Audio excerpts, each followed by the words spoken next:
The world of private aviation can be pretty secretive. Anyone who's browsed aircraft listings knows it's hard enough to figure out what it costs to buy, much less what it costs to own. Today's guests build an audience by giving people a peek behind the curtain.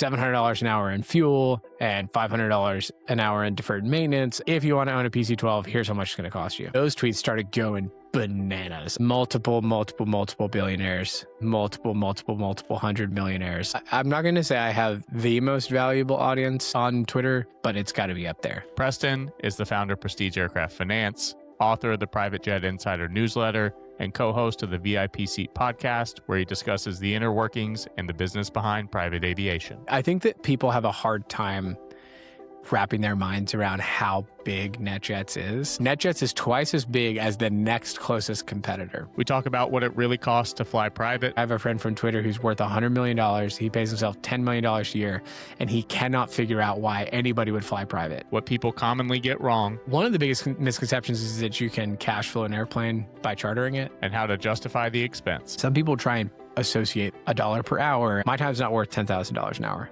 Well, you're not really thinking about that the right way. My name is Mitchell. This is the Aerpod. Now let's hear a little more about Preston. My name is Preston Holland. I am the founder of Prestige Aircraft Finance. I'm also the co-host of an awesome podcast called The VIP Seat. We're the top business aviation news podcast in the space. And I'm also the co-founder of a company called Fast Jets. So I do a lot of things, wear a lot of hats. But yeah, my background is, so my dad was a pilot before I was born. He flew Bonanzas and Barons out of Atlanta and PDK for the Federal Reserve of Atlanta, and he flew bank checks back and forth. So that was kind of how like it all started, right? So he would tell me stories about like the original flight simulators. Like Atlanta had a lot of the very early flight simulators, like before they were actually good. And so he'd get to fly on those and stuff. My uncle worked for Delta. So like I always had kind of aviation in my blood. I think I took my first flight when I was like 18 weeks old or something like that. Went to go see my grandparents, and, you know, I flew commercially by myself for the first time when I was like 12, you know, unaccompanied minor or whatever. So I always like loved airplanes and loved aviation. I was obviously more commercial side. My dad was more GA side. So I was like, well, you know, someday I'd love to learn how to fly. You know, grew up in St. Petersburg, Florida.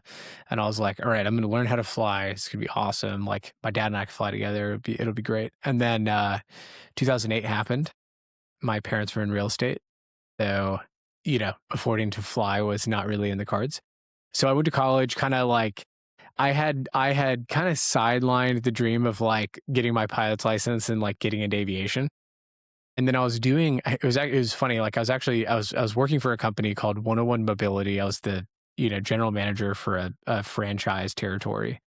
And I was driving back and forth from Chattanooga, well, actually just south of Chattanooga to Knoxville, like 3 days a week. Mm-hmm.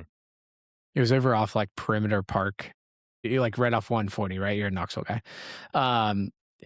Kind of close to the air, like relatively, you know, straight shot from the airport. And I was like, man, and like kind of close to downtown Island. I was like, man, if I could get my pilot's license, I wouldn't have to make this hour and 40-minute drive every day. I could just fly and it'd take me like 30 minutes. That would be awesome.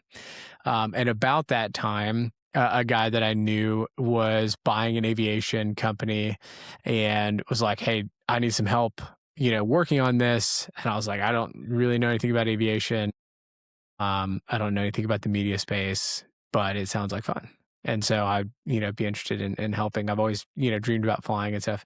And so, yeah, so that's kind of how I got into the industry. It was kind of on a, you know, random phone call that was like, hey, can you come help me?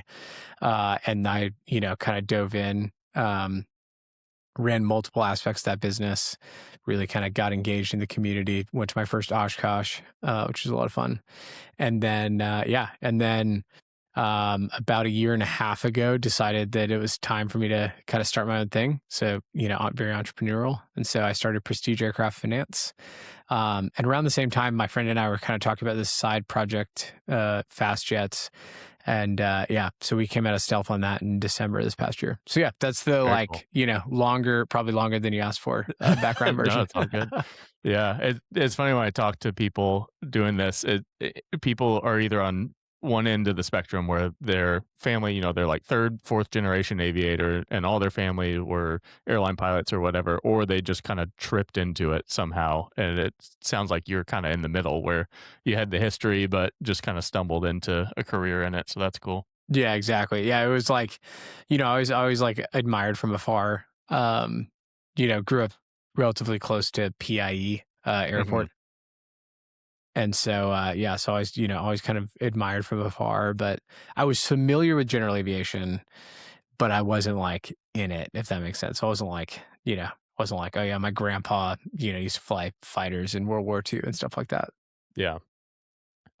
You also have a pretty good following on Twitter or X, and you post a lot about aviation stuff on there. How did you get started doing that, and how did that following kind of grow? Yeah. So the kind of secret sauce, like this is the thing. It's funny, like I'm in a group chat of a bunch of people that are like trying to get their X followings going. And the one thing that like none of them realize is that I invested in X, probably like not financially, but my time in X starting in like 2018. So like this was like before Elon bought it, before it was called X, it was truly Twitter, before the Twitter files, before COVID, right? Like kind of like way back then. And I stumbled across it because what was happening was I was running a small business and I had, a bunch of employees that reported to me. And I was trying to learn on the fly. I mean, I was a young guy in management. Everybody that reported to me was like twice my age. And I was like, man, like I just don't really know what I'm doing. And I think I've had a Twitter account since 2012, right? But um, it's funny enough, my cousin is actually Twitter famous. He's my more Twitter famous cousin. His name's Simon Holland, it's like Simon C. Holland. He's like always like getting posted by like the F Jerry account and like, all those kinds of things. Like he's hilarious, but he started on Twitter like a long, long time ago. So it was like really I was on there just following him. And I kind of stumbled into this corner of Twitter that was like small business Twitter. So it was like, I'm going to name some accounts. If anybody's like habitually on the internet like me, you'll be like, oh yeah, I know those guys. But like Nick Huber and Chris Powers and Noah Kagan and Moses Kagan, they're cousins. And like all of these people that were just kind of like, it was almost like a Reddit community. Like apparently there's another separate Reddit community, but it's like very similar, right? Where it's like, you would follow accounts and they'd follow you back and you'd reply and you'd talk in DMs to these people who have like pretty big followings. And even if you're like a nobody. And so like I started engaging in that community. I started tweeting about what I was thinking about, my management techniques, my, things that I was doing, things that I was seeing. And kind of all of that started evolving. And I was like, okay, this is kind of interesting the way that this is shaking out. And I probably had 1,200 followers, right? So like that's not a lot in kind of Twitter world. Hmm. But I was followed by these guys who had hundreds of thousands or millions of followers. So that's like my 1,200 followers were really valuable. And so the reason why I tell you that story is like, you can't just kind of like blow up. Like for me, like you couldn't really repeat what I did because it's like, it kind of all leads to another. There's a huge thing on Twitter about like trust follows, right? So like if you see someone tweet something and 10 accounts that you follow also follow that person, you'll say, oh, okay, well, this is somebody who's worthy of following. Somehow got that like boost bonus. So when I, started tweeting about airplanes and like, frankly, it was like airplane porn. Like I was just like found beautiful pictures of airplanes and tweeted them. Because I was working in private business aviation. And I think like that trust mechanism really helped kind of like create this fuel, this fire fuel. And the real unlock for me was when I started tweeting prices about like how much stuff costs. So like I'd have like a cost calculator. I used AviaCost. Back then I was using Conklin and Decker, and I'd just be like, hey, the PC-12 costs, $700 an hour in fuel and $500 an hour in deferred maintenance, and pilots are $85,000 to $90,000 a year, and hangars $20,000 a year. So like, if you want to own a PC-12, here's how much it's going to cost you. Same with like globals, all that kind of stuff. Those tweets started going bananas. I mean, it was like I would gain like 200 or 300 followers per tweet. I mean, it was crazy. And so I found like this formula that worked, and it was all around transparent pricing, like telling you how much it actually costs. So I did all of that, and I had put out, I was like, hey, if I wrote a newsletter, I just like put out a random tweet, like a survey tweet. I was like, if I wrote a newsletter, would you read it? And yes, no, that was it. And all of a sudden, after like an hour, 100 people had voted yes. And I happened to know that like 20 of them owned airplanes or like flew private in some way or another. And I was like, okay, people care about what I have to say. So I started writing a newsletter. And that's kind of like, I don't know, it all compounds, right? It all kind of grows. I'm at like I'm still not really like in the grand scheme of things, not that big of an account. I think I'm at 26.9 thousand followers. So like call it 27,000 followers.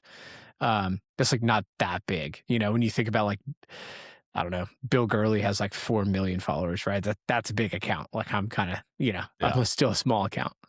Yeah, but super niche, right? And I think that's where it's valuable. You have you talked about F Jerry, like it's just a big account that posts random whatever for all these people, but people that follow you are really interested in the stuff you're talking about specifically. Yeah, I mean, I'm not going to say I have the most valuable audience on Twitter, but it's got to be up there. Like multiple billionaires, like multiple 100 millionaires, like, cause it's a topic that's like very niche. But the thing is like the advantage that aviation, or I don't know, the advantage to creating content in aviation is like, it's not very transparent. So it's like, no one knows how much, like no one knows half of the stuff that goes on in aviation. So if you just kind of talk about it, it's like, all right, this is kind of cool. Yeah. I mean, you can just go on controller and scroll, and how many of those are call for price, right? Yeah, like it exactly. won't even tell you what you got to pay to buy it, much less what it costs to run it. Right. Exactly. Yeah, no, it's nuts. Yeah. The peek behind the curtain, I think I want to get into a little bit, because like you said, it's just this weird nebulous world that people don't know a lot about, business aviation in particular. The GA side, there's enough information out there, enough people do it, that I think people there's have enough a general Instagram. idea. There's enough Instagram people out there. Like, I don't know, you have Stevie and you've got Stevo Knievo and like, I don't know, just like all those. They're all very cool accounts. Like I like GA, but I'm not like that. I don't know. I'm like not that nerdy about it.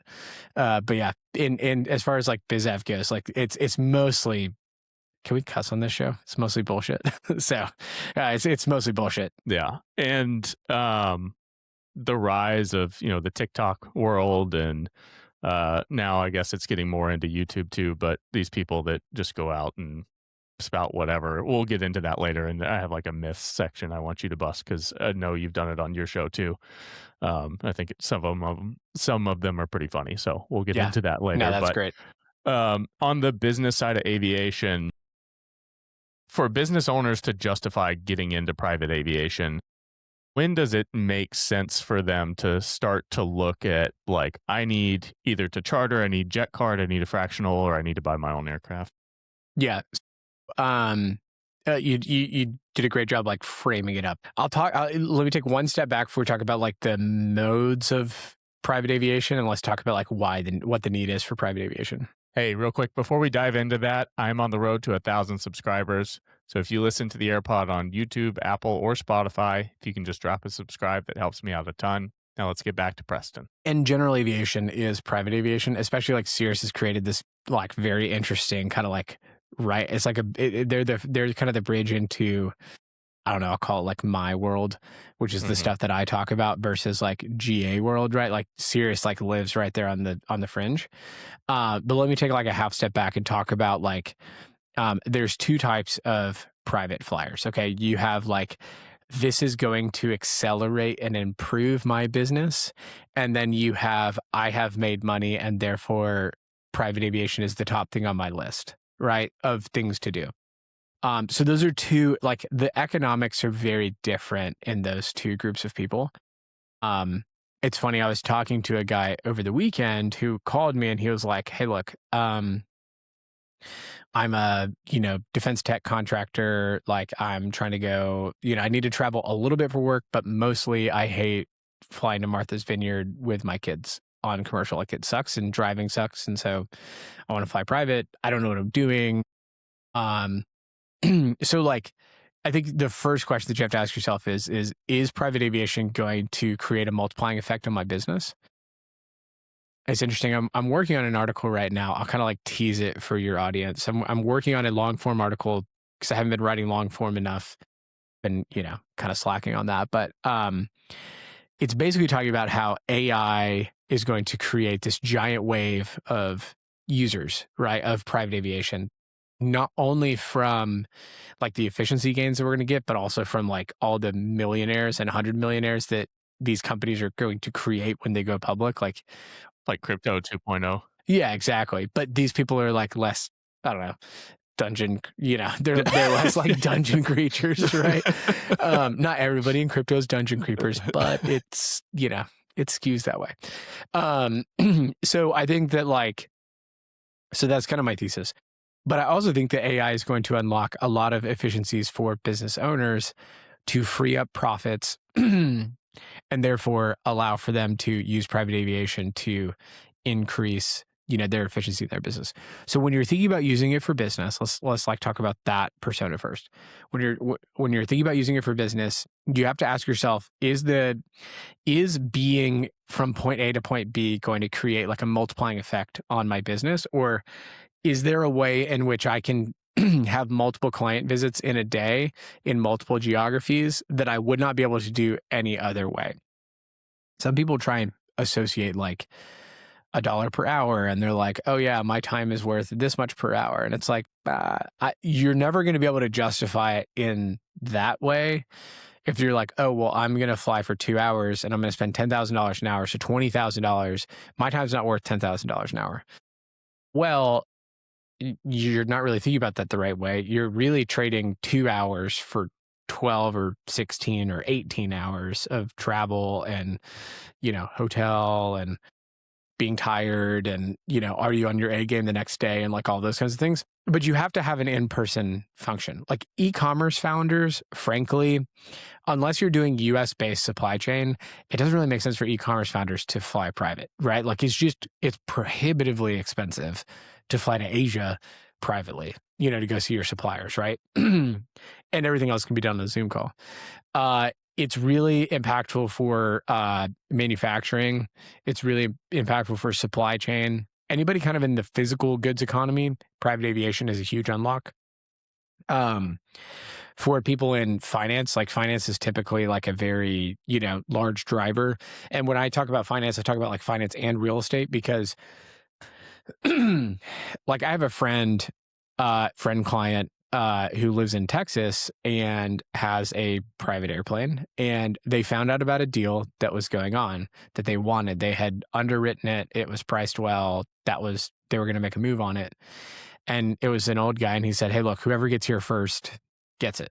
So he jumped in the plane and bang, they're on the ground in an hour doing a site tour. They had an LOI in countersigned before any other competitor even showed up. So it's like those types of things, right? Or like deal guys, right? Those are important as well.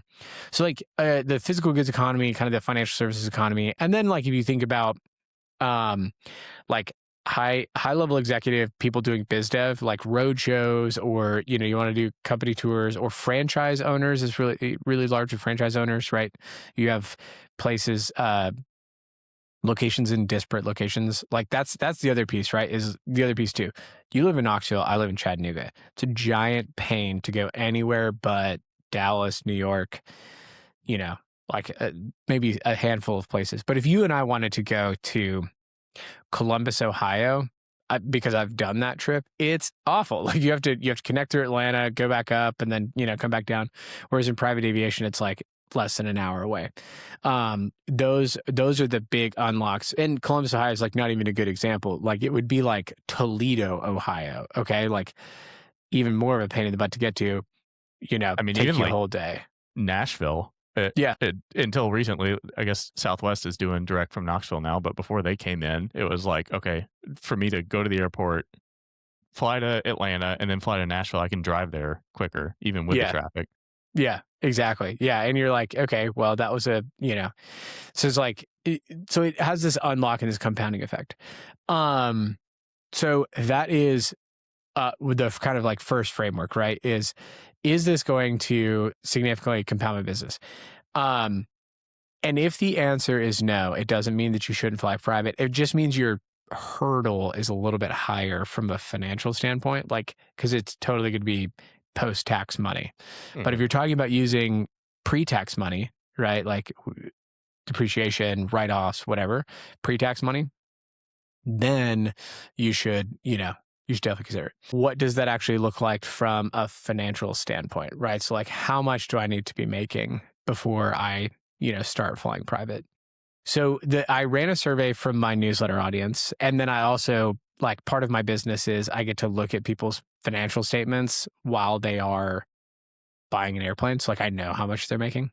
The other one quick nuance piece from what I just said about how it's either pre-tax money or post-tax money. You can, if you have mostly business use, but some personal use, you can still make a good argument because it needs to be 51%. This is not tax advice, but 51% or greater of business use, and it becomes a depreciable asset. It becomes, a tax write-off as a whole, and then you can use it some for personal. So that's just like a caveat. Like you don't have to just use it for business. And if you take your wife and kid to Disney World, you're not like busting the regs or anything like that. So anyways, back to like, how much money do I need to make? I ran a survey of my newsletter audience and basically said like, how much like were you worth and how much were you making per year before you quit seeing the inside of an airport terminal very often? The number was $20 million of net worth and $2 million of net income. Now that is net income back to you as a business owner. Cause like, again, most of my audience is business owners, but it's $2 million back to you in either like a distribution or a salary or whatever, as the owner of the business after tax. So like, that's typically, you're paying yourself about $2 million. You're worth about 20, including your business, right? Like if your business is worth 10 and you have $10 million in outside investments, then, you're kind of hitting the not being inside of an airport terminal very much from there on out. Now, there's like a standard deviation both directions on that. Like I have a friend from Twitter who's worth $100 million. He pays himself $10 million a year and he cannot figure out why anybody would fly private. And I'm like, well, to each their own. I would have many moons ago, like I would have not seen the inside of a commercial terminal again, but up to you. You can't take it with you when you go. I have a client who told me this. If you don't fly private, your son-in-law will. And I was like, aha, got it. Okay. It's not even my daughter, right, who's 4, who I would totally want to be flying private, but it's her husband. And I'm like, okay, cool. Well, then I'm going to do it. I'm not going to, I'm not going to get that to him. He's got to find it. He's got to figure out how to do it himself. So yeah, so 2 and 20 is like a really good metric. And then I would say from there, owning an aircraft, like fractional becomes probably somewhere between like fractional will live in that 2 and 20, depending on your tax benefit and like your tax strategy. It would still be in kind of that world, the 2 and 20, up to, call it 100 million in net worth, including your business. And somewhere between $5 and $10 million that's when it starts making sense to own something right now. Again, huge spectrum for that. Like I have a client bought a PC-12. He makes $5 million a year. He's worth about $100 million if you put a multiple on his business plus his real estate. And he bought about a $5 million PC-12. So like, that's like a generally good rule of thumb is like one or two times annual earnings personally, like is a good target for like your airplane, for what type of airplane you're buying. Okay. I like that you mentioned factories and stuff too, because I think a lot of people think, and we'll get to it in the myths, that it's like these billionaires, tech billionaires, and yeah, they obviously fly private too, more for security reasons than anything else, probably. But there's a lot of like blue collar business owners or bigger companies. I don't know if it's still the case, but I know Walmart used to be one of the biggest operators in They're private huge. aviation. They're massive. They arguably they're either the largest corporate flight department or they're darn near close. They've got like 15 or 20 airplanes. Yeah, because they're flying to small towns in places that are hard to get to, like you talked about. They're going from Chattanooga to Columbus, or whatever the case might be, and they can get their people to 3, 4, 5 locations in a day instead of one. So I think that's a good way for people to look at it. It's not just the owners, it's middle management. I used to work with a lot of power utilities. They fly their linemen places on their company jets. But if they have huge territories, Duke, PG&E. Actually, I don't think PG&E operates jets, but I know Duke does. Southern Company has them. So some of these companies Little Debbie. So like Little Debbie runs a shuttle back and forth. They actually run like an ERJ shuttle, it's basically like a JSX between their 3 factories. And they like hand transport stuff like between places. So yes, that's pretty cool. It's super interesting. It was funny. I was talking with guys at, I don't know if they want me to say which company, but one of the power utility companies. And during COVID, they weren't letting their executives fly anywhere. They couldn't travel, but the pilots still had to stay current. So they were flying COVID test kits around in I think they had Challengers maybe. But it's just funny to think these guys are just flying COVID test kits in private jets all over the country. Yeah, they cost $1 a piece. Yeah. And it's like you're flying around in an airplane that costs $8,000 an hour to operate. Like, yeah. All right. Getting away from the ownership piece, more into like fractional and that kind of stuff. Who are some of the key players in fractional, jet card, that world? Yeah. So you have the largest operator of private jets in the world, which is NetJets. Thank you, Daddy Warren Buffett. They are like an order of magnitude larger than anybody else. So I think that people have a hard time wrapping their minds around how big NetJets is. But I'm pretty sure that NetJets is like very similar size to United from a flight operations standpoint and That's crazy. Aircraft size. Okay. And then you have FlexJet. So they're in second place and they are half as big. Like NetJets is twice as big as the next closest competitor, which is crazy. And FlexJet's still pretty big. Like they're also bigger than most everybody else combined. So it's like this non-Pareto curve, right? Like any statistics nerds, right? The 80-20 rule, like it does not exist in private aviation. It totally is a duopoly. And then a giant long tail past that, right? So you have FlexJet, second largest. I have heard that they are very on par with like Southwest as far as like size and scale goes. So like you have like United, Southwest, and then a bunch of like relatively tiny mom and pop operators. So they're both in fractional world. They also run charter. And when you do the math, I think you give, so NetJets, actually both businesses are very similar if you look at how they're done structurally. And so like, we'll drill down really quick on those two, because I think this is interesting. You have NetJets, and NetJets is kind of like the parent company, and that is quarter share, right? I'm going to buy a share of an airplane or a jet card. They have a jet card program, which is like kind of like core, headline marquee brand. Then you have like, they own flight safety. Well, Berkshire owns flight safety, but they're both owned by Berkshire. So for all intents and purposes, their own common ownership.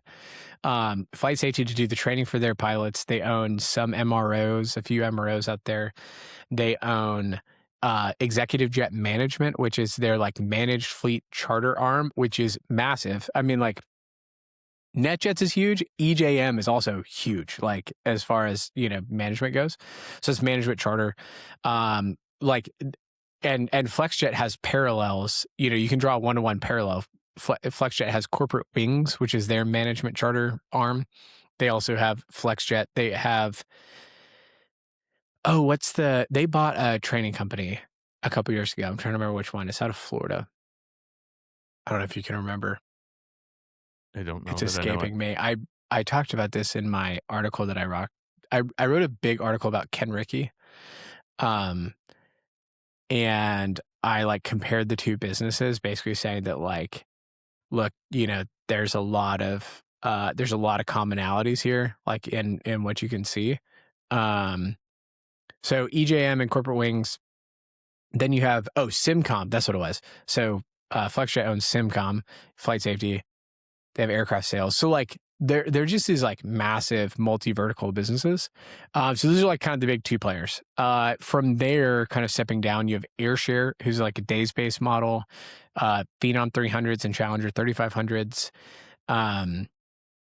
Their CEO just got on X, which is fun. We've been coaching him on how to be unhinged. So we'll get there. And then we have so those are kind of your big national players. You have PlaneSense, who is a PC-12, PC-24 fractional operator. So those are those are kind of big nationals. There are other programs who have fractional. So Fly Exclusive has a fractional program, but I would not call them a dedicated fractional operator. They're really a branded charter. They're using fractional to finance their fleets. So I think that so those are kind of the big players. And then as you kind of get smaller regional, you've got some other smaller, regional type players. As Florida's got a few, Northeast has a few, but those are the big fractional players. Okay. What would you attribute NetJets success to? Is it that kind of They're vertical? They're first. I mean, it is first mover advantage by far, because the reality is that everybody is supply constrained by aircraft deliveries. And so NetJets was first. So therefore they had a head start ahead of everybody. And it was a 20-year head start, or 15-year head start. They're a category creator. They invented the idea of jet sharing. So I think that is why NetJets is the biggest player. Yes, it's execution, and yes, it's capital formation. I mean, when Warren Buffett bought NetJets, it was actively going bankrupt. It was about done, and Warren Buffett came in, had to save it. And after he saved it, then now it's a good business. But for a while, it was not a very good business. Yeah. And we talked a little before we started recording how that's just a tough space to be in general. Do you think there's only room for, the two or three big ones and everybody else is just fighting for the scraps? Or do you think somebody could rise up out of that? Yeah. So I asked Nick Fazioli this question on my podcast last week, actually, because I had the same kind of thought. I think that the world of fractional. So let me talk about macro fractional movement first. Fractional is the only segment in private aviation that's growing, period, hands down. Charter is shrinking. If you look over the last 5 years, the only COVID boost that has maintained its trajectory is fractional. So you would think that there must be green space for someone to create a novel idea kind of in fractional. Bond is trying to do that. They're trying to go the Amman Hotel.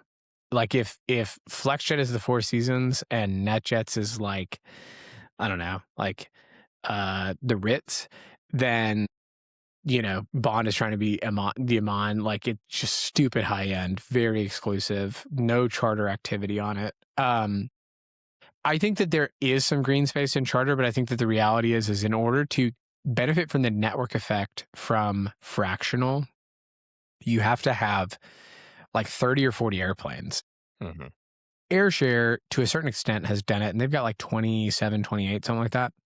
They have done it because they've expanded nationally, but they're a days-based model, so they have a distinct advantage that the whole day is dedicated to that one owner. So you don't have to deal with repositioning legs or packing a schedule full in order for the economics to make sense. You're just kind of like, okay, well, there's 365 days. So there's only 365 days of availability on this plane. And we're never going to have, you may have conflicts, but like it's a much simpler business model. So I think that there's an opportunity for some of those models to like make sense, but to get to the on demand, I want to go within 12 hours or 24 hours, which is like FlexJet and NetJets drop of a hat, go after the corporate flight departments. Like you have to get scale to get there. And I don't know if it's possible today to get to that level of scale to compete with a FlexJet or a NetJets. Yeah. I just think it's really hard. I mean, like AirShare's been around for a while and they're, just now kind of breaking the top 10 on flight operations.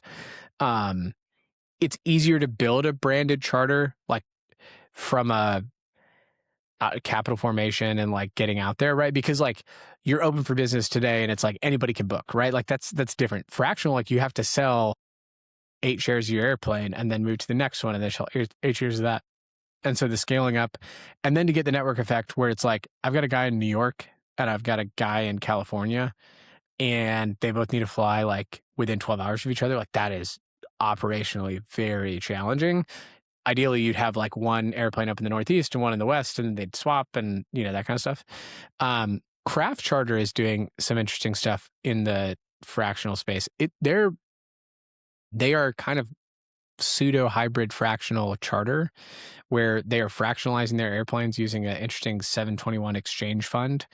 And they're trying to get to that scale point, but I think that like even they will tell you like it's really hard at the like 8-10 airplane size. Like they really want to get to 20 so that they can start servicing kind of a nationwide base. So it's like this is definitely a scale game in the operator world. Yeah.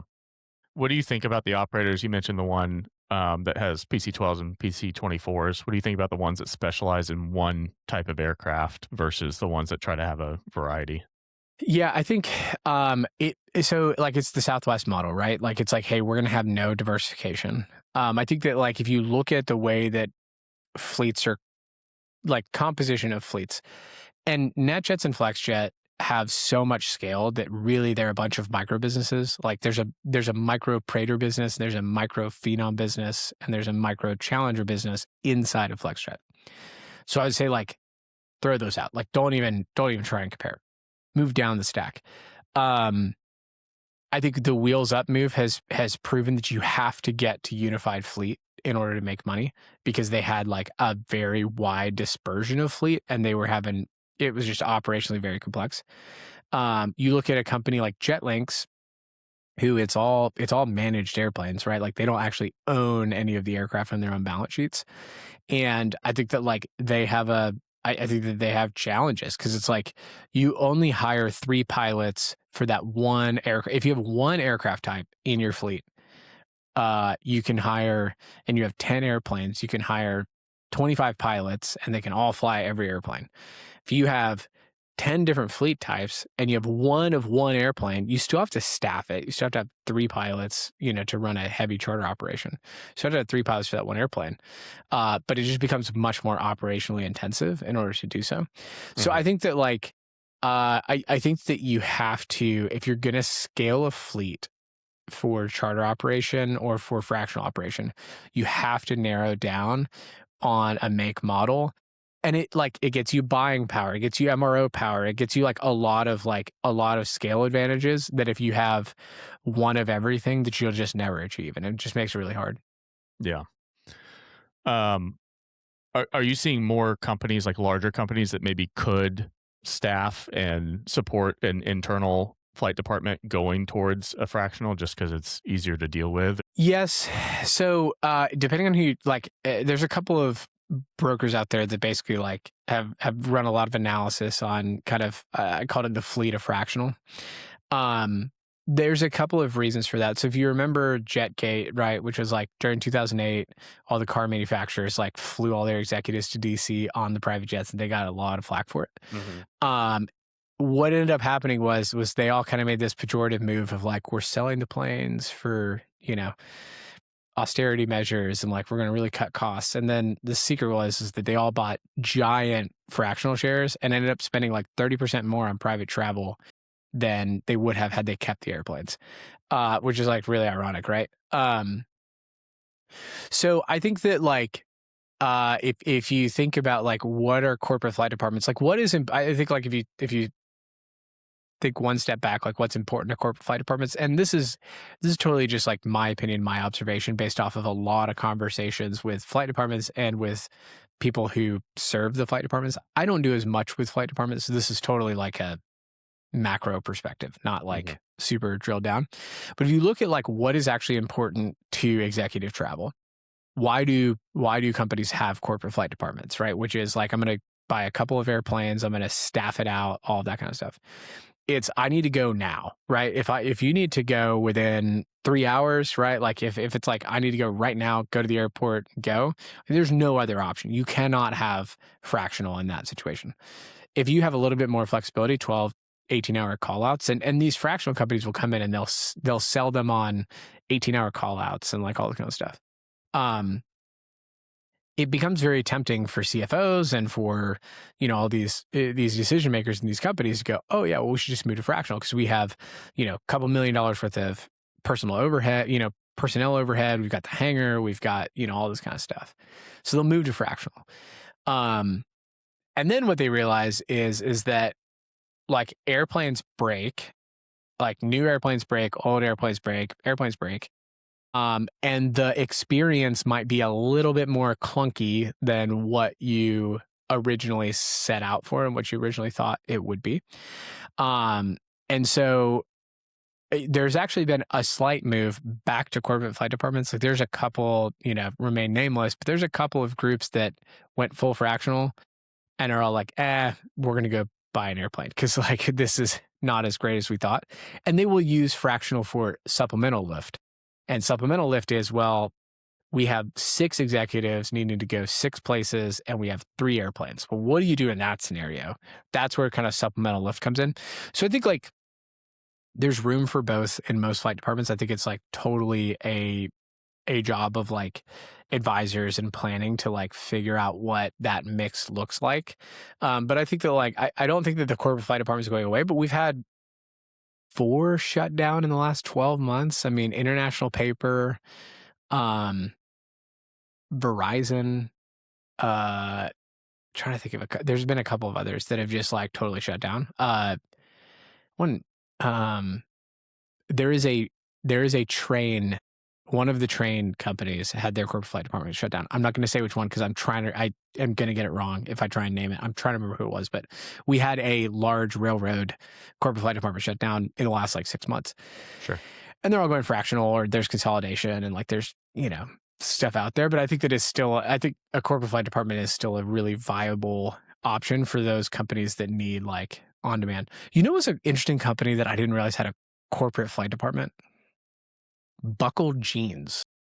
You could have given me 1,000 guesses. 1,000 guesses, you would have never guessed that, right? I saw a job posting. They fly a bunch of CJ4s. I was like 3 or 4. Crazy. I was like, I would have never guessed, but I guess going to malls, right? Like, you get into malls can be a pain in the butt. I was like, okay, like there's corporate flight departments that you're like, oh, would have never guessed like that company had multiple airplanes. That's crazy. Yeah. So my dad was in real estate too. He was a developer, and we had a partnership or working arrangement with Viking that makes kitchen appliances for they had a Citation. And it's just another one of those companies like, the people that make the stoves, they have a jet that I guess they fly around all these communities. It makes sense if you've ever looked at the price of a Viking stove. Yeah. You're like, there's a lot of margin in there. You got it. With the fractional side, I guess private aviation as a whole. So a little backstory on how I was thinking about this. When the Concorde went out of service, a lot of it was blamed on fuel costs. There's a little bit of blame on, the accident that happened a couple years before it was finally retired. I think it was inevitable anyway, but one of the factors that I always used to think played a part in it that people didn't talk about enough is the rise of basically remote meetings, right? Like there's people didn't need to travel to the UK in a day. They'd always talk about, you can be there for a lunch meeting and be home for dinner and that kind of stuff. Um, and I thought maybe private aviation was going that route too, especially post COVID. We saw the rise of Zoom meetings and all these virtual meetings, but it seems like there's almost more of a lift than there was before. Do you see any businesses saying we're going to take a step back because we can do more things virtual? Or do you think that it's almost accelerating now? I think that it was so COVID was an accelerant for private aviation for the reason that a lot of people, individuals and companies that would have never considered private travel previously used it during COVID and like kind of right after COVID. Health reasons and safety and airline travel and all that kind of stuff. And they realized, oh, wow, this like really made a significant impact. I think that like the revenge travel is real, like the post COVID, like I haven't seen, I spent 2 years not seeing people in person. So now I'm going to go see people. I think that like the in-person meeting is never going away. And I think that, I would say like the remote world will continue and has historically created more pressure on the airlines than on private. I think that like it created a little bit of a K-shaped economy. I don't know if you ever like read about that, right? Where it's like, bottom half goes down and top half goes up. I think like there's like a K-shaped travel economy as well, where it's like, oh, well, we're going to travel less generally as a company, but when we do, we're going to make it higher impact by using private aviation. So I think that like I think that that's the general trend, and based off conversations that I've had, I mean, like, you're not going to do a site visit remotely, right? Like you can't go look at a building remotely, right? Like you have to be on the ground. So I think like that, like the physical goods, data center build outs have created like a huge data center build outs have created a need for on the ground in-person activity in places that you would never be able to get to commercially, right? Like you think, I don't know, like North Georgia has a lot of data center developments. So you can fly to Chattanooga, Atlanta, not Nashville, but like you're still going to drive 4 hours to get where you're going, or you can fly into the little airport right next to the data center and like be on the ground in 10 minutes. I think like that is like a definite tailwind for private aviation in general. Like the physical goods economy and the physical economy creating needs for that private aviation travel, I think it's here to stay. And I don't think that it's like going anywhere. And I think that those types of businesses have to be in person. Sure. Yeah, I worked with a company previously, and we did a lot of inspections for power utilities, oil and gas, that kind of stuff. We had at one point we had a PC-12, and then we had a TBM 850, and both of them for us, the selling point was the cargo door because we had like big sensors and stuff we had to move. We had one that we'd lease it out. We had helicopters we used it on, and we'd lease it out to other utilities to use. It's like a $300,000 gimbal that's huge. It probably weighed maybe 80 pounds and was 3 feet tall. And it's like, we're not shipping that freight. We're not taking that on Delta. And if you got to move it around the country, some of these companies would call and be like, we need it this week or we need it in 3 days. And that's the only way you're going to be able to move it. Yep. Yeah, exactly. And so it's like, freight, cargo, those are big drivers of it. So yeah, I think I don't know. I think that like general trends are like trending the right direction for private aviation. I think that like, I don't know. I don't think that like the in-person meeting goes away. Like, I don't think that like you can't replace sales meetings. There's like a lot of things you can't replace with Zoom. Yeah. You work with aircraft financing, and I want to dig into that a little more because I'd say generally my audience is not, business jet buyers. I think it's I've garnered a lot of attention for pilots, which is great because that's the world that I come from. But trying to help people understand what happens in the aircraft financing side of things.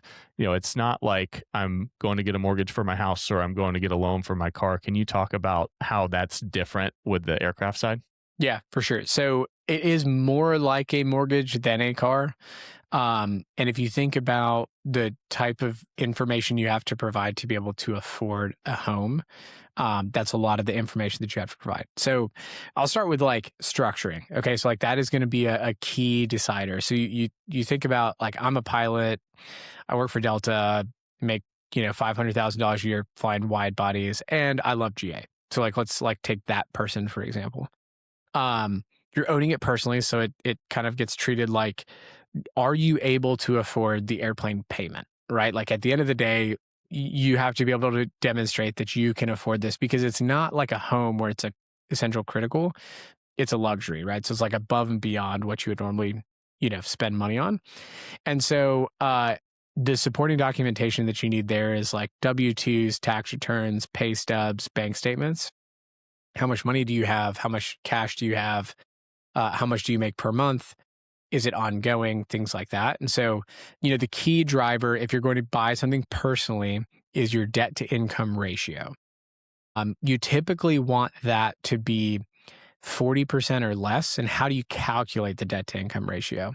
If I make $10,000 a month and I have $5,000 per month in loan payments, so that would be including the airplane, my house, my car, whatever, my student loans. Like, let's just, take those four, for example. You want that to be 40% or less of your take home income, right? And so that basically like creates this nice cushion of, you don't have too much going out compared to what you have coming in. So you want that to be 40, call it 45% or under of a debt to income ratio. That's the easiest way to like quick back of the napkin calculate that. So if you have $1,000 house, $1,000 car payment, $2,000 house payment, like let's say, we're talking about like a normal person. So that's $3,000 a month. And you make $10,000 per month. You can calculate your airplane loan payment based off of what that delta is. So keep that under 45%. The other thing is like liquidity. So how liquid are you personally? This needs to be in personal name, not in retirement, unless you're of retirement age. But if retirement didn't count, it's all about kind of how much personal cash flow you have. Those two things determine whether you can qualify to finance an airplane. On the other side, you have the asset piece, right? So typically, right, you're talking, lower end turboprop through, piston airplanes. Like that's kind of the spectrum typically that persona of person is buying. And if you're buying it personally, right, you don't have any tax need. It's more just like, hey, like flying, that kind of stuff. You want to buy something that is, 1979 or newer, right? Ideally, but you can still finance stuff that's, from the 50s and 60s. You want less than 10,000 hours. Avoid, if possible, experimental aircraft, but that's not saying that you can't finance experimental aircraft. It just, your rate will be higher, your amortization will be lower. So if you're cool with that, then you should buy an experimental airplane, typically certified. It needs to be in annual. So like you can't finance something that's out of annual. And if you're going to, as a part of your selling process, you need to tell the seller it has to get in annual. You need a pre-purchase inspection or an annual within the last 60 days. Those are, both interchangeable. So airworthiness, no missing logbooks. You want contiguous logbooks, throughout the entire thing. And generally speaking, you want mid-time or better engines. So if you're close to an overhaul, right, or if maybe it hadn't been overhauled in like 20 years, right, you can avoid that by having enough cash to demonstrate that you can afford it when that overhaul comes due. But typically, mid-time engines is always kind of the better thing. Assuming all of those things, kind of today, you're looking at a down payment of between 15 and 20%. You're looking at that amortized over a 20-year period. So you pay as if it's a 20-year note. The term will either be 5 or 5, between 5 and 20 years, kind of depends on which lender, those kinds of things. And rates today are going to be 6.25% to 7%. That's kind of, it's end of the first quarter here in 2026. So that's kind of going to be your general rates. They don't always follow the Fed cuts, but they generally do. Like, so, if the Fed cuts a percent rate, you can anticipate around 1% decrease coming. But yeah, that's typically how you calculate for the individual. For the person who owns a business, right? So let's say same scenario, I am a pilot and I own a series of car washes, or I own a bunch of, Taco Bell franchises or whatever, and you want to fly yourself, right? So you're a pilot. SR-22 is typically what you kind of see that persona. You would own it in your business. So my business is set up as a Schedule C. If I wanted to take deductions out of that Schedule C, I would then have to buy the airplane below the Schedule C, or 1120 is a S corporation. Just depends on how you have your tax set up. In that scenario, I'm going to look at the cash flow from the business. So I need to look at a different metric, which is global debt service coverage ratio, DSCR is the kind of shorthand for it. What that is all of the outstanding debt in my business and personally, and all the cash flow that I get. What is that ratio? Typically, the floor is 1.2 times coverage ratio to 1.3 times ratio. Notice very similar to that 45% debt to income ratio. It's a similar calculation, but it's basically, can I service all of the debt that I have outstanding at the end of the day, plus the airplane, plus the operating expenses? So that coverage ratio needs to be after the airplane debt. And then that looks backwards 3 years. So you want stabilized cash flows over 3 years. Now, you can get around that with a high, if you put 40% down, you can get around that number. But typically speaking, that is generally how you'd want to look at it. In that scenario in which it's owned by a business, the business is the main provider of cash flow, but they're also going to the underwriters are also going to look at your general global cash flow picture. So typically business owners, they've got an investment over here that pays a dividend, and they've got K1s from a few people and all of that. So what we're trying to do is we're trying to paint the whole picture across the board. How much cash flow do you make? Can you afford the airplane? That's like generally speaking how we're trying to look at this. Liquidity matters as well. You want to have enough cash in the bank, to kind of cover, call it 12 to 18 months of current debt payments, right? Is like a good rule of thumb. And that doesn't have to be like cash deposits in a bank. That can be like a E-Trade account or whatever, right? Like investment accounts. That's generally how it's going to be looked at. Same parameters on the airplane. If you're buying something turbine, you want to really try and keep that, 20, 25 years and newer, typically speaking. And, don't wildly overpay. That's the other thing, right? Like you want it to appraise. Like that's, it does need to appraise. Yeah. And if somebody won the lottery and had $20 million, buying a $20 million airplane, not a great idea. Yeah, Because don't airplanes do cost that. money to operate. And also probably pay cash, because like you're either pay cash or you're probably going to have to put 40% down, because you have to demonstrate historical cash flow. So if you get $20 million airdropped into your bank account, it's like, well, we can't guarantee that person's going to be able to continue to, they're not making money. They just made a chunk of money, that kind of thing. When you're talking to buyers, especially first-time buyers, what's like the biggest misconception that you run across? One of the biggest misconceptions is that you can cash flow an airplane by chartering it. Like you can fly for free. I wrote an article called "You Can't House Hack a Jet." And it's true. You cannot charter it hard enough to, you might be able to charter it hard enough to make your monthly payment, but you cannot and avoid the maintenance man or avoid the depreciation guy, right? Like your airplane does depreciate every hour that you fly. So I think that like those are some of the net, some of the net things. Yeah, I'm glad you mentioned that, because that was in my myths section at the end too. You can't house hack a jet. Yeah. TikTok has done a lot of things for aviation, and not all of them are good. And that's one of the ones that I think Same thing on a piston airplane though. Like you can't lease it back to a flight school. If you buy a 172 and lease it back to a flight school, and you make $1,000 a month for 3 years, like guess what? Your engine replacement is going to cost $45. There goes all of your margin, like all of it. See it, buy. Yeah. And if you are leasing it out or chartering it enough, you don't get to use it. So what was the point? Yeah, exactly. What kills most deals? Like people, they're interested in the airplane, they have the finances, everything's good to go, and then the deal dies for whatever reason. What's the most common reason? airplane squawks. It's funny that you should say that because I just got an email from one of my clients that said, hey, there's an engine issue on the airplane we were looking at. And that's typically surfaced during pre-buy. That's like the number one reason why deals fall apart is that the airplane has some sort of gremlin in it that was not disclosed or not anticipated kind of when just looking at the listing. Is that something that is more the seller trying to cover it up, or it just happens to pop up?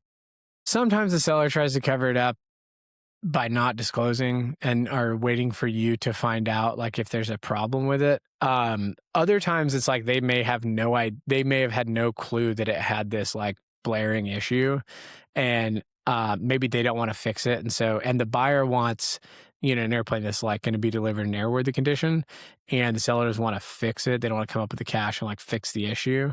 And so like that's typically what kills deals. That's I would say that's like the number one scenario is that like, and it's stuff that like, again, new airplanes break, old airplanes break, airplanes break. I mean, it's like just part of it. It's why you really want to do like a really good thorough pre-purchase inspection. Some things that like really can't be fixed, corrosion, right? Like that's wildly expensive. And so if you find corrosion, like deal dies. So that's typically what happens. What I find on the acquisition side, and like one of the parts that's like great about what I get to do is that if the deal dies with that airplane, like we're probably just going to go find a new airplane and, something that fits the parameters. Sure. Do you represent sellers ever, or are you just trying to No, typically just buyers. So, in the finance position, right, when you're selling the airplane, you're paying off the loan. So you may sell an airplane and then we're going to go buy something else. But typically we're on the buy side or the refinance side. That would be like the seller equivalent would be, maybe your term's running out or you're looking to lower your interest rate. Then, we'll help clients refinance. Sure. What are some current trends you're seeing in aircraft, I guess, purchasing? And by trends, I mean, what aircraft are popular right now that are just filling a need that, everybody wants? We see the backlogs with the manufacturers of certain types. What are those aircraft? Gulfstream G650s. There's like one for sale, like one viable option for sale right now. Those are moving really fast. G550s are moving really fast. Anything Challenger 300 series is a big driver of that is that everybody who's in branded charters buying them. So like Wheels Up's buying, Kraft is buying, Baker's buying. Like there's a lot of people buying in that space. And so like it's kind of like a chase. Phenom 300 market on fire still. I mean, you have these like players that'll come in and try and buy as much capacity as they can, and then they'll pull out, somebody else come in, step in and start buying stuff, especially like new Phenom 300s or, close to new, are crazy. You take delivery of one, you fly it for 6 months, sell it for $1 million more than you bought it for type, silliness. Newer PC-12s, very popular, because Pilatus is only going to deliver as many airplanes as they want to. And so, there's just a supply constraint in the newer stuff. Can't get them and people are willing to pay premiums. TBM 960s are selling well. Mid-model M600s, especially with Halo, so like call it 2020 to 2023, those are selling really well. Hard to kind of get your hands on. In the piston world, it's not, there's nothing like really crazy. I mean, there's a lot of SR22s for sale, so that's interesting. Yeah, but yeah, there's not like like TTXs. I mean, if you want a TTX, those things are sweet. Kind of hard to piston world's find. weird because you're either getting something that's 40 years old or it costs $1 million plus now. There's like no good middle ground. Exactly. Do you think the jets especially that you mentioned, do they just fit that need the best, or what's the reason they're so popular? Yeah, I mean, the 650 market has an interesting dynamic. Like a lot of people thought that the 650 market was going to get crushed by the 700 and 800. Like basically 700 and 800 are going to come out and all of your like big flight departments are going to move to those, and then all their 650s will hit the market. Well, what ended up happening was all the 550 guys started climbing up and out into the 650, and the 450 guys climbed into the 550s, and then the 280 guys climbed into the, it's like everybody's kind of like climbed up the ecosystem. And the 650 was kind of the choke point, right? Because you can't really get 700s and 800s. I mean, there's like very few of those secondary transactions that have happened. And the 700s are huge. I mean, Yeah, that's they're massive. like if you have a hangar that fits a 650, it might not fit the 700. Right. Exactly. Yeah, which is pretty nuts. Yeah, hangar space is a whole nother problem with like fitting airplanes. I mean, it's just like airplanes are getting bigger and hangars are not. So like, Mhm. that's big choke point. But I think that like, and then you have like uh a lot of like like these AI companies are all, getting their hands on these ultra long range planes. They're like, they need to go to Asia or they need to go to all their data center places, right? Like, and they have a crap ton of money. So it's like, why not? Right. Like, so that part's interesting. But the 650 market is very, it's like when I say supply constrained, I mean like there is multiple cash buyers out there waiting for an airplane that fits their spec to hit the market, like, and it'll get bought up. So there's like a backlog in used 650s almost. Yeah. I talked with Colin Dunn on the podcast. I think you're familiar with him too. And he said an interesting trend was people are coming in and going straight to 650s, like first time jet buyers. And that he had never seen that before. It's like these guys are coming in and saying, my first jet ever, I want a 550, I want a 650. Yeah, it must be nice. Yeah, seriously. I think that's it's what I'd buy too. I mean, if I had that kind of money, I mean, shoot. I really like the PC-24. I don't need to go far enough to need a 650. I want to talk a little about what you're doing with fast jets. Can you talk about what an empty leg is to start? Yeah, so an empty leg is created via a charter trip. If I live in Chattanooga and I need to go somewhere, and the airplane is in South Georgia, it has to get from South Georgia to me to pick me up. Well, that leg is empty and it's a dead leg, empty leg, repositioning leg, all of those kinds of things. And these exist. I mean, there's thousands of them per day, and they have to, basically the way that you build them is you build them to the live leg clients, because you can't guarantee that you can sell them. Now, there are perfect scenarios in which you have an existing client that's requested a trip that's already going and it's empty and then it aligns, right? Like those happen and everybody saves money. That's great. But you can't always bank on those things happening. And these things have existed. And there've been a lot of like apps and things that have tried to solve this problem, right? You have JetSmarter, who would buy every empty leg for $5,000 from the operators. The operator's like, oh, great, I get an automatic $5,000 revenue lift. And then they would try and go and sell them, at a very minimal profit with the membership model. That broke for a multitude of reasons, just because it was like very intensive. They had to raise a ton of money and ended up not working out and selling to Vista XO. You have a lot of brokers that will create empty leg opportunities where they are the broker in the middle. They're taking a cut out of the middle and kind of aggregating everybody's empty legs. But the problem in that scenario is that a lot of empty legs are owned broker legs. So a broker may have to fly an ASAP trip from Miami to Teterboro, and the airplane has to repo out of Teterboro to Miami to pick the guy up. And because it's ASAP and because it's last minute, they just get stuck with both legs. So like maybe it's a $20,000 trip, but they're gonna have to pay $40,000, so you have to move it back in, and so your occupied hourly rate goes way up. Well, those brokers try and remarket those owned empty legs that the operators stick them with, and if you're a broker, those brokers will never give you those legs because you're a competing broker. And so the idea came from a bunch of end users on Twitter that like I had tweeted a couple of empty legs because it's like it's just engagement bait. Like you get followers. It's I'm not ashamed to admit that I've definitely engagement baited before.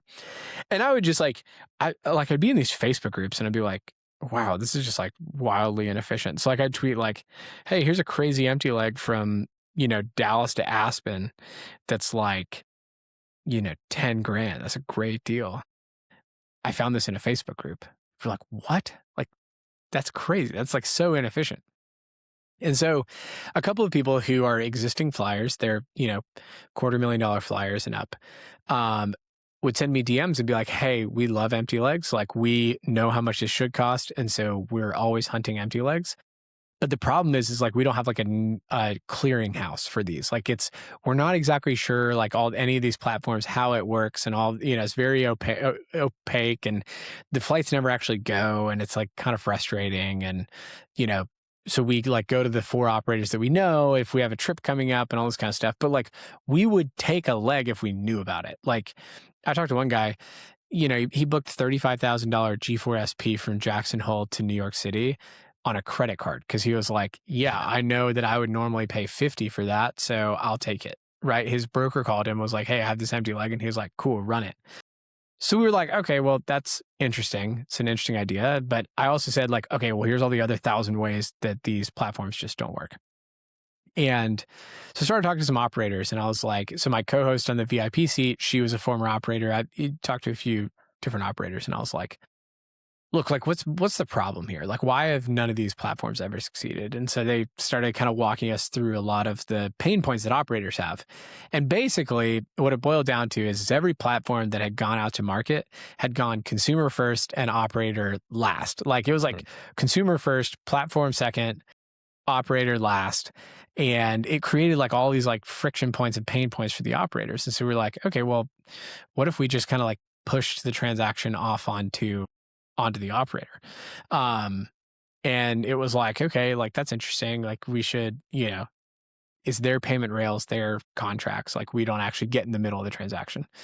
And so the idea is that, like, it is a marketplace for empty legs, right? So it's like, we are not a broker. We are not an operator. We are none of those things. We are pushing that totally off onto our partners. We are just aggregating all of the empty legs and aggregating all of the demand and trying to match those two things together. So our users go in, they save searches, they set point-to-point searches and maximum price. And then when the operator comes in and they have one that matches, we have a smart matching algorithm that basically says, like, hey, here's a leg that fits your profile. They will then go in, click, book. And then once both parties accept, the best way to imagine us is we are Tinder for empty legs, right? Like, if we're going to put it up in front of you, you're going to say yes or no. If both sides say yes, then we're going to introduce you and then get out, right? Like, Tinder doesn't set up the date for you. Tinder doesn't like book the restaurant for you, like all of that kind of stuff. It just like puts two people together that have a similar interest in whatever it is that they want to do, right? So that's kind of what we're doing. So it's basically like a matching software.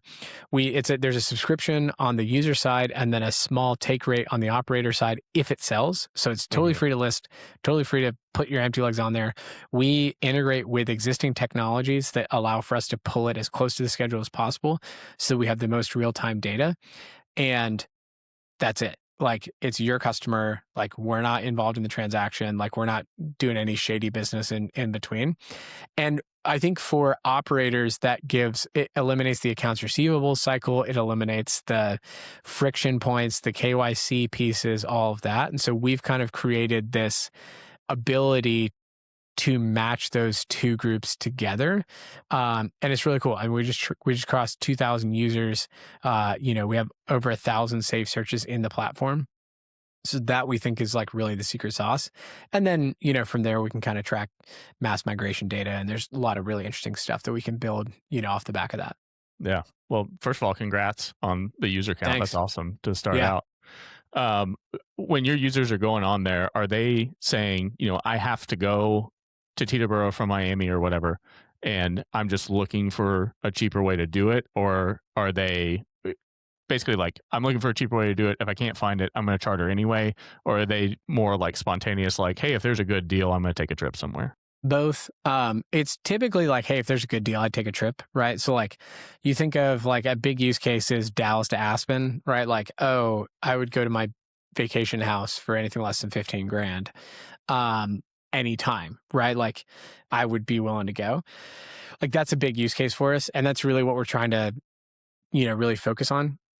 And I think that the ability to do that is very unique in this space, in that it allows for you to set dates in the future. And if an empty leg hits your search, then will alert you and you can go, right? So like you think about like the plus or minus 3 days on Airbnb, right? Like we've kind of created a little bit of a function of that where it's like you tell us, hey, in about 3 months I'm going to go. And so if an empty leg hits, the reality about empty legs is that they normally don't hit for like until very soon. So like you're taking a bit of a gamble, but if the gamble pays off, it's great. And if not, it is what it is. So like I think that those are the unique aspects of the platform that really haven't been, tried in the way in which we're doing it.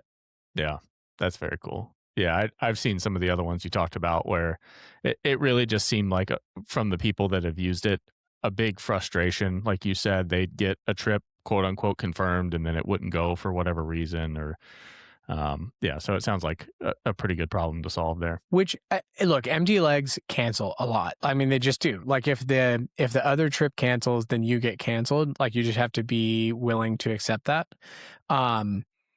But if you're flexible enough and you're willing to go like within a short time frame, you can find some really solid deals. Yeah, cool. I want to get into the myth busting real quick because I've seen you bust a few on Twitter and on the VIP seat, and I think there's some good ones to touch on. So we talked about it earlier on, but one of the myths I see a lot is only billionaires fly private. Yeah, I would say like billionaires is like a very small representation of private aviation. I mean, it looks a lot more like Main Street businesses, and it's people that you would probably never guess.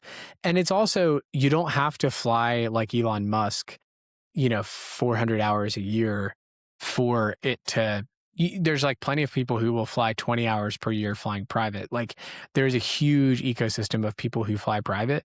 And it's not always just Taylor Swift and Elon Musk. Yeah. You think about how big the industry is, it couldn't survive on just Taylor Swift and Elon Musk. Yeah, exactly. There's got to be thousands of people doing it.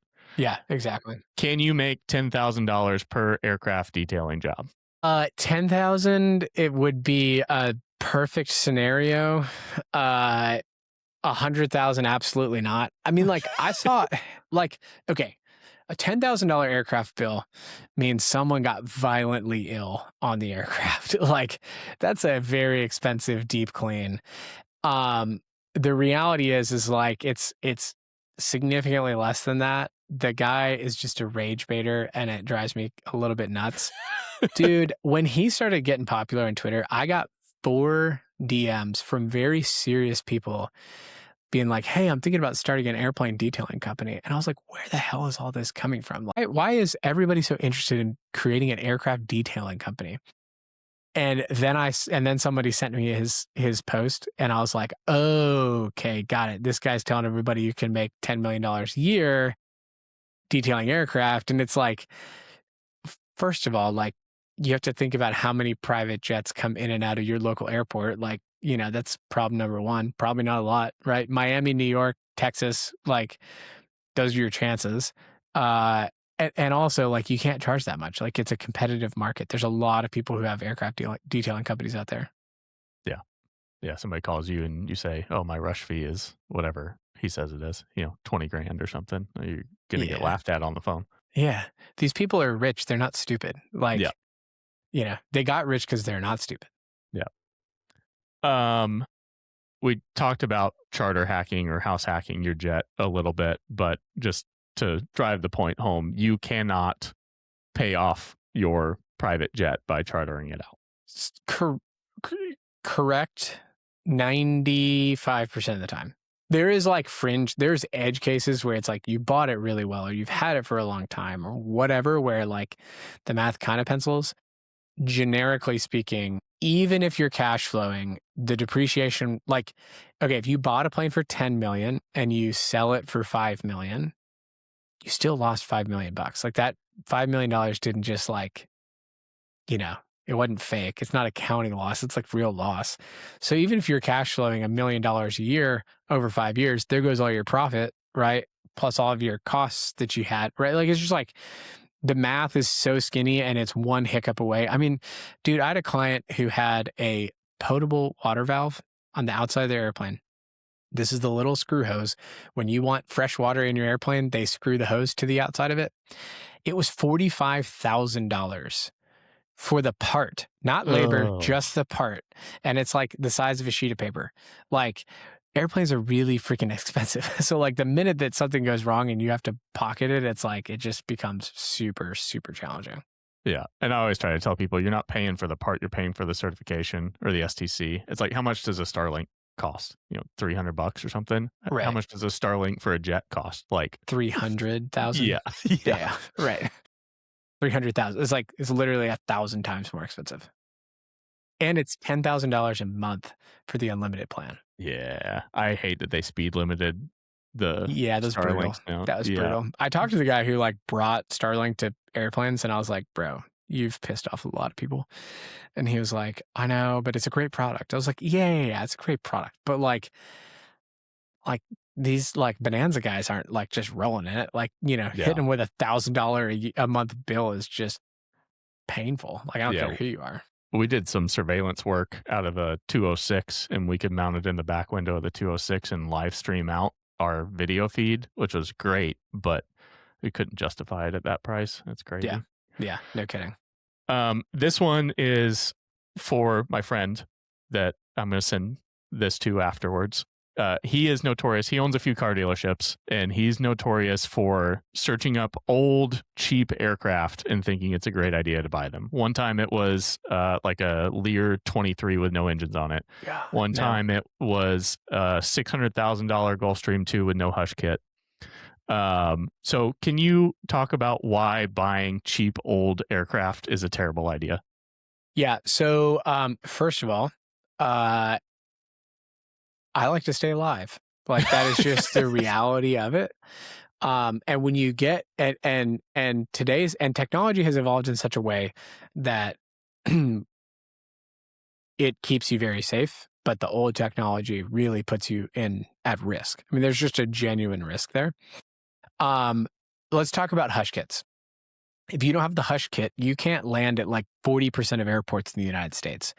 Airplanes just obnoxiously loud, and they will limit you based off, and you will get fined or banned.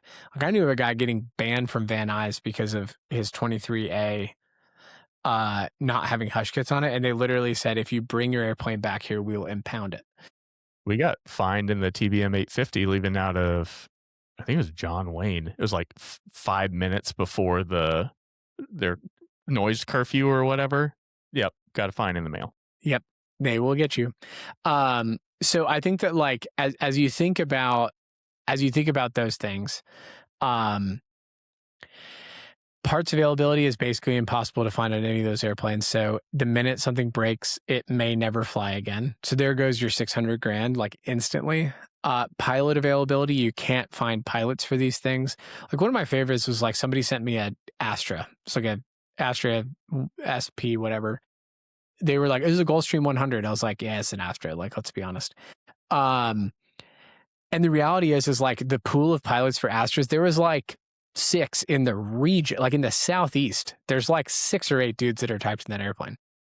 So when you want to go, it's gonna be really hard to go. Now, I want to like throw a caveat in there that there are some like spots that you can actually shoot the gap. Like, there are some like Citation 2s, like there's plenty of pilots for those. There's some parts. There's a guy in Brooksville that like does great on engines, and you can buy them for like $1 million or less. You can get a good deal. Like, there are like caveats to that question, but I would say like the like 23s with no hush kits, like, just don't do it. Like, it's not, you are in for a world of pain and probably going to lose all of the money that you put into it. If not, like, you'll lose 80% of it, if not all of it, within the first couple of years. Like, it's just going to be really painful, as opposed to buying something for about $2 million that has plenty of parts availability and plenty of support. And maybe if you fly it for 5 years, you may lose, a couple $100,000 on depreciation, but like, you flew a lot and it was great. It had a lot of utility for you. Like, those are better buys than like the stuff that's like wildly out on the edge of the curve. Like, I think that like car dealers like a great example, right? Because they're like, oh, like, if you buy something on like off, as soon as it rolls out the lot, right, it depreciates, right? Like all that kind of stuff. They're smart guys. They understand how this works. But the reality is that there is a depreciation curve on airplanes, and it is steep for the first 20 years, and then it flattens after that. So like Mhm. you can buy some really solid 20-year-old airplanes that are like not going to depreciate that much after you buy it. But like if you buy a 5-year-old something, like you've got a long way on the curve to go down. But there is a time in which it flattens out, and like, okay, it's generally going to be worth about $4 million for most of the rest of the next 5 years. And so that's as long as I want to keep it. So, you know, you're not going to get killed on the back end of it. So like those, I would say, like, to your friend, my advice would be, I get the intention and I see what you're trying to do. Don't buy something that's like less than $1 million that's just going to be an absolute pain. And again, the minute you need a potable water valve that's $45,000, it's like what, 10% of the value of the plane? Like that's insane. Like you would scrap it at that point. But I see what you're trying to do. You can buy something on the backside of the depreciation curve, but that is still a really good buy for less money than buying something that's like brand new and shiny. Yeah. And like we talked about, airplane parts are expensive. The Hush kit for a G2 costs more than the G2. Yeah, exactly. And then this one's personal to me. You got triggered by the airplane detailing guy. I get triggered by comments that Vision Jets are for people who just want to say they own a jet. And it drives me insane because people are like, oh, well, you know, you can get a TBM or you can get like, it's just turboprop performance. It's like, well, yeah, that's the point. It's $2 million less than a TBM 960. Okay, so a lot of nuance to that question. The other thing, have you ever sat in the back of a TBM 960? I've sat in the back of a TBM 850. Okay, same thing. Yeah. And have you ever sat in the back of a Vision Jet? The second row. Wildly different experience. Yeah. Wildly different. That second row is a wildly different experience. Way better in a Vision Jet, in my opinion, than in the TBM. Different strokes for different folks. Like, that's what I'll say. Like, the Vision Jet fits a need. They need to get a little more range. They need to get a little more useful load, and then it will be the perfect airplane. It's currently, it is range limited. Yes. Yes, it is saying that you own a jet, but like the economics of it are totally different. Like the Jetstream product is better than any maintenance program that's ever been on any TBM. Like it's like an extended warranty that you just pay per hour. Like you'd never have to think about it. That part's awesome. The safe return, right? Like comes for way cheaper than to get safe return at anything else, right? Like for the owner pilot, it's a tough plane to beat, especially specifically like regionally. Like I have a hard time figuring out why people in the I have a hard time with people in like South Florida figuring out how to make a Vision Jet work, because you have to stop so many times to really get anywhere that's not inside of Florida. But like for Chattanooga, dude, you can get most anywhere in a Vision Jet in the southeast, northeast. Like it's a great bird for it.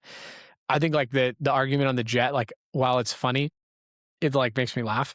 I just don't think that's like factually true. Yeah.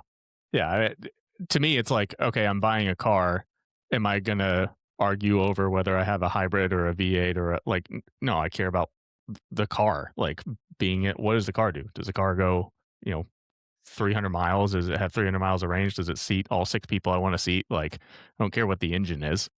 If it has turboprop performance for turboprop price or cheaper, I'm cool with that. Yeah, exactly. And you have the parachute. Okay, that was my soapbox. I'm going to get off. That's a good soapbox. I like that. That was funny.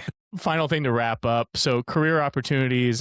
I've mentioned I have had a lot of pilots on here. I have a lot of pilots in the audience, but for somebody who maybe either doesn't want to go down a pilot career path or they can't for whatever reason, what are some other good opportunities maybe in sales, brokerage, management, finance, along those lines?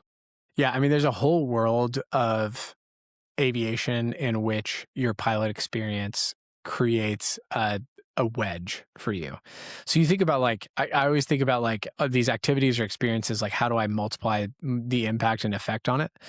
I think that I think that the ability for you to be able to talk technical about the airplane is a huge unlock for finance, for brokerage, for management. Like there's a lot of different things that your pilot experience creates. Now, you still you have to have sales ability if you want to get into sales. Like there's a lot of other skills that you'll have to have or foster and things like that in order to get into those. But I would say like there's a whole world out there in business aviation that is not sitting up front. And frankly, there's a lot more money to be made in some of those professions. Some of them there's not, but you can make a lot more money in some of these other parts of the profession and still get to fly airplanes and still, get to scratch that itch, but also like have a, very lucrative career that's interesting, meet very interesting people. I'm getting my private pilot's license not only to be able to fly myself and my family around, but also so that I can, connect with my clients more, on that side. So, and a memory of my dad. So, there's a lot of, a lot of goodness there, but I think that the opportunity is huge for those people who have that technical skill and who want to apply, other skills that they have in other parts of the ecosystem. Where do you see business aviation going in the next 3 to 5 years? What's a big trend or change you think might come? I think AI is a trend that is being talked about, but I think that aviation is still wildly behind the eight ball on how to actually apply it. Um, I think that like operators, I would say like mom and pop operators generically are like not very good at software. And so like AI is just so far not on their radar, and there's a lot of opportunity for it to, advance things. So like I'd say like schedulers, dispatchers, like those types of people, like tools that will empower those people to do their jobs better, I think are a trend.